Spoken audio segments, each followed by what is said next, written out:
He built a $180 billion empire. He made $11 billion. Disappeared. With one accounting trick. Nobody noticed for years. This is WorldCom. $11 billion.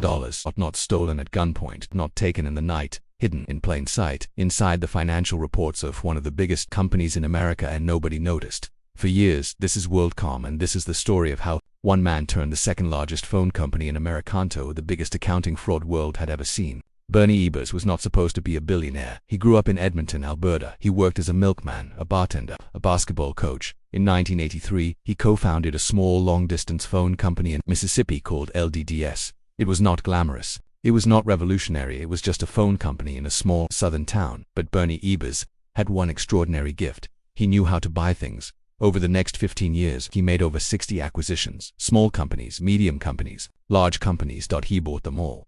In 1995, LDDS changed its name to WorldCom. By 1997, WorldCom had acquired MCI Communications, the second largest long-distance carrier in America, for $37 billion. It was the largest corporate merger in American history at that time. Overnight, WorldCom became a telecommunications giant. Bernie Ebbers, the milkman from Alberta, was worth over $1 billion. But the acquisitions had created a problem. WorldCom had taken on massive debt to fund its buying spree, and the telecom industry, which had boomed through the late 1990s, was beginning to slow down.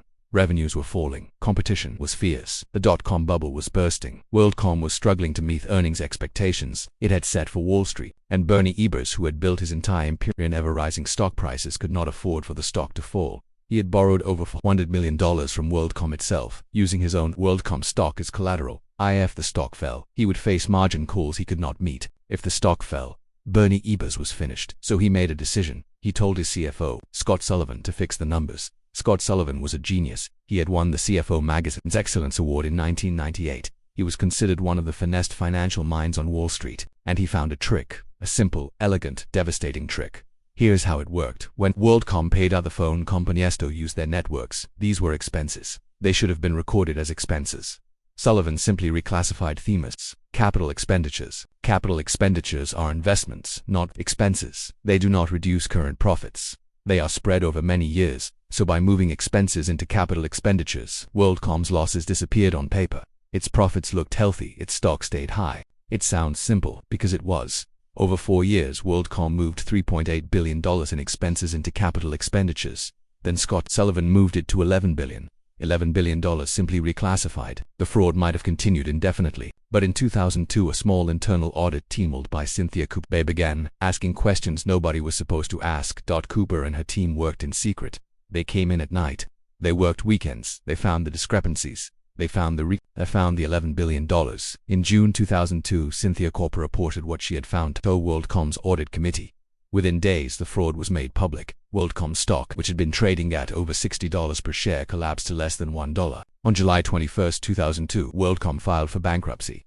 $107 billion in assets. The largest bankruptcy in American history at that time. 30,000 employees lost their jobs. Overnight, Bernie Ebbers was charged with securities fraud, conspiracy, and filing false documents. In March 2005, he was convicted on all 9 counts. He was sentenced to 25 years in federal prison. He was 63 years old. His lawyers argued his age and poor health. The judge was unmoved. Scott Sullivan pleaded guilty and cooperated with prosecutors. He received 5 years. Cynthia Cooper, the woman who found everything, was named one of Time magazine's Persons of the Year for 2002. She received no financial reward. She lost her job when WorldCom collapsed. She has spent the years since teaching business ethics at universities. Bernie Ebbers died in prison in February 2020. He was 78 years old. He had served 17 years. Arthur Andersen, the same accounting firm thought had signed off on Enron's fraudulent accounts, had also audited WorldCom. They had missed everything. Arthur Andersen was already collapsing from the Enron scandal when WorldCom fell. 2 of the biggest frauds in American history.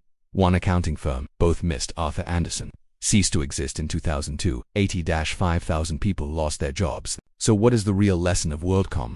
WorldCom did not fail because of complexity. The fraud was simple, almost embarrassingly simple. It failed because the people were supposed to check the auditors. The board, the regulators were not checking. They were trusting.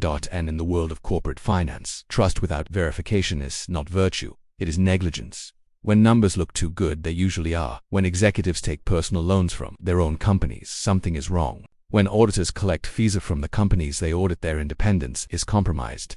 These were not hidden lessons, they were obvious ones. Nobody wanted to see them because the stock was rising and the money was good. That is the capital case. The most dangerous frauds are not the complicated ones, that they are the simple ones, hiding in plain sight in the middle of documents that everyone signs but nobody reads. Subscribe to the capital case because the next case is already waiting.